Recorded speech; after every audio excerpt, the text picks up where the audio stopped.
Hello बच्चों, स्वागत है आप सभी का आज के गणित की मज़ेदार वीडियो में। आज हम करने जा रहे हैं कक्षा 6 पाठ 2 का पूर्ण संख्याएं का अभ्यास 1A। तो जल्दी से अपनी कापी और पेन ले आइए और ध्यान से बैठ जाइए, क्योंकि अब शुरू होने वाला है हमारा गणित का स्पेशल सेशन। मैं आपको हर सवाल का एक एक करके समझाऊंगा और साथ ही में आपको समय दूंगा कि आप खुद से हल करें। ध्यान रहे वीडियो को पॉज करना न भूलें जब मैं कहूं, ताकि आप आराम से उत्तर लिख सकें। तो चलिए शुरू करते हैं आज का अभ्यास मज़ेदार अंदाज में और पूरे जोश के साथ। प्रश्न नंबर 1 है, सबसे छोटी पूर्ण संख्या बताइए। तो पहली वीडियो में आपने देखा कि पूर्ण संख्या क्या होती है। मैं फिर से समझा देता हूँ पूर्ण संख्या क्या होती है। पूर्ण संख्या होती है हमारी पूर्ण संख्या जो 0 से स्टार्ट होती है और कहाँ तक जाती है, इनफाइनाइट तक। ठीक है ना। तो इसमें देखिए आप सबसे छोटी क्या है, 0 है। तो पूर्ण संख्याओं में सबसे छोटी क्या हो जाएगी हमारी, 0। ये इसका उत्तर हो जाएगा। प्रश्न नंबर 2 पे आते हैं। संख्या रेखा पर निम्नांकित पूर्ण संख्याओं को प्रदर्शित कीजिए। तो सबसे पहले हमको संख्या रेखा खींचनी है और उस पर इस सारे नंबर को प्रदर्शित करना है।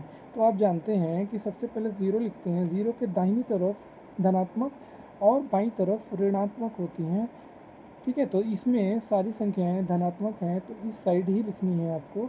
0 हो गया, 1 हो गया, 2 हो गया, 3 हो गया, 4 और 5। ये इसका उत्तर हो जाएगा। ठीक है, चूंकि हमको सिर्फ 5 ही लिखनी है, प्रश्न में 5 ही दिया है तो 5 तक की ही लिखनी है। प्रश्न नंबर 3 आते हैं। 3 क्रमांगत पूर्ण संख्याओं में पहली और तीसरी का योगफल 28 है, संख्या ज्ञात कीजिए। इसमें देखिए किस तरह करना है।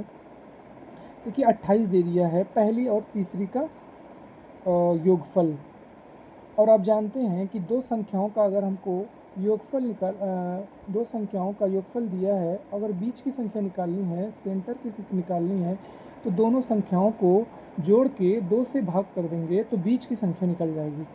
ठीक है ना।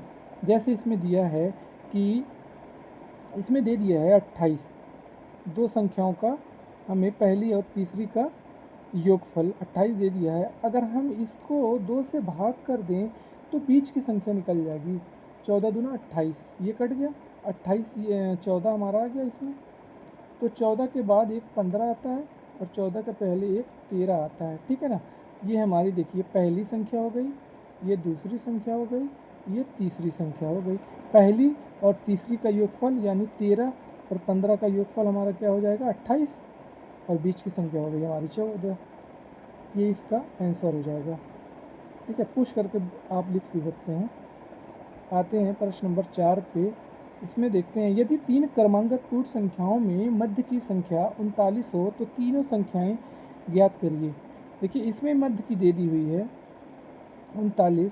अब पहली और तीसरी बतानी है, चूंकि क्रमांगत बतानी है, यानी 39 के ठीक बाद जो आती है 40, 39 के ठीक पहले जो आती है 38। ये इसका आंसर हो जाएगा। वीडियो को पॉज करके आप आंसर लिख सकते हैं। प्रश्न नंबर 5 देखते हैं। प्राकृतिक संख्याओं के समूह में किस संख्या के सम्मिलित कर लेने पर वह पूर्ण संख्याओं का समूह बन जाता है। आप जानते हैं प्राकृतिक संख्याओं में क्या होती हैं। प्राकृतिक संख्या होती हैं 1 2 3 डॉट डॉट डॉट इनफाइनाइट तक। अब इस प्राकृतिक संख्या में अगर हम 0 जोड़ देते हैं तो ये हमारी हो जाती है पूर्ण संख्या। ठीक है, प्राकृतिक संख्याओं में अगर हम 0 को ऐड कर देते हैं तो ये हमारी हो जाती है पूर्ण संख्या। ठीक है, ये इसका उत्तर हो जाएगा। लाइक करें, शेयर करें और सब्सक्राइब करें। ठीक है ना।